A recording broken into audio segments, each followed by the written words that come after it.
Olá, queridos! Nosso assunto de hoje é sobre a ordem de Deus para que Moisés fizesse 2 trombetas de prata. Essas trombetas não seriam usadas para acompanhar o momento de adoração a Deus, mas sim para transmitir ordens rápidas ao acampamento de Israel.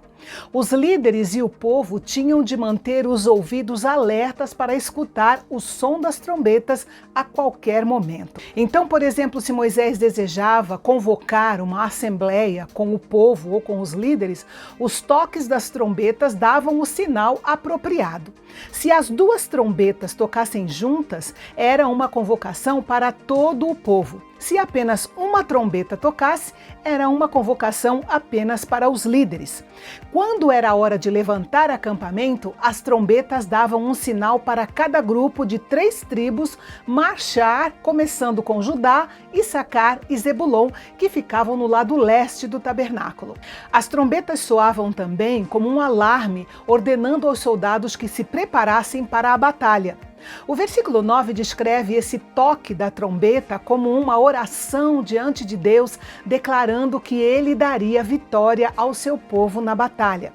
A ordem era que, mesmo depois que a nação estivesse na Terra Prometida, o toque das trombetas deviam continuar, pois era importante para lembrá-los das festas especiais que faziam parte do seu calendário religioso.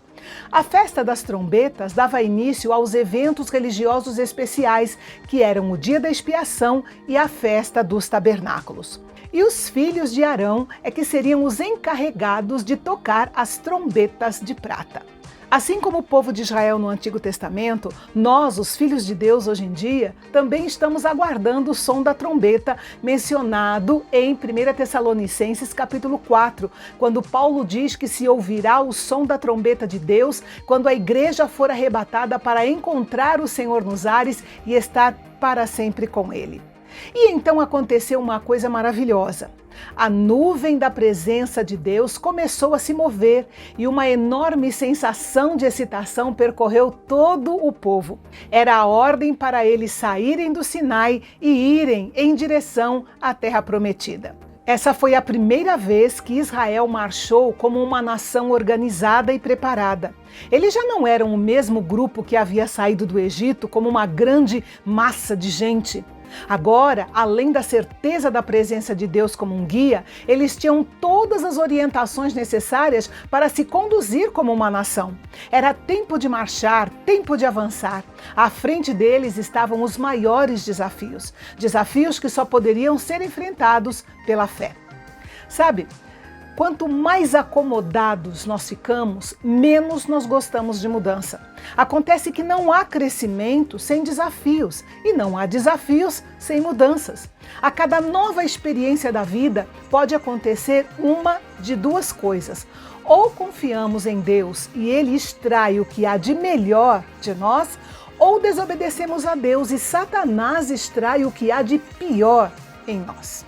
Do versículo 14 em diante, nós vemos o povo de Israel marchando de forma ordenada, de acordo com a ordem que Deus havia estabelecido. Cada tribo era uma divisão do exército de Deus e cada divisão devia estar no seu devido lugar.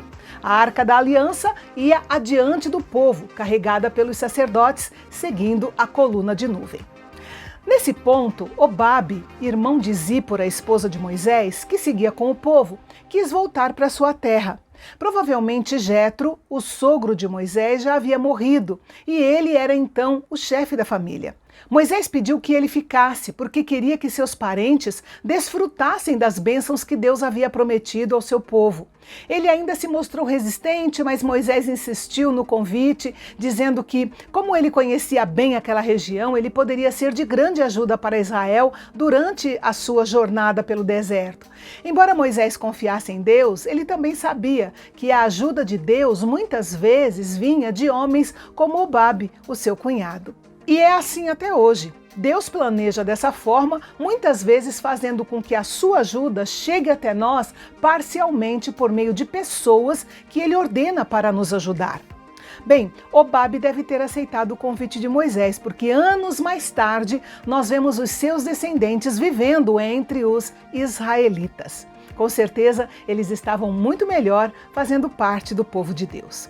E assim o povo seguia. Cada vez que a coluna de nuvem sinalizava um movimento, as tribos se reuniam e Moisés orava ao Senhor pedindo orientação e vitória. Quando a nação parava e montava acampamento, mais uma vez Moisés orava para que a presença de Deus repousasse novamente com o seu povo no tabernáculo. A arca era colocada no Santo dos Santos e a coluna de nuvem pairava sobre o tabernáculo. Veja que Moisés sempre colocou Deus em primeiro lugar na vida do povo. E se os israelitas tivessem prestado atenção a isso, teriam evitado os pecados que mais tarde lhes causaram muita tristeza.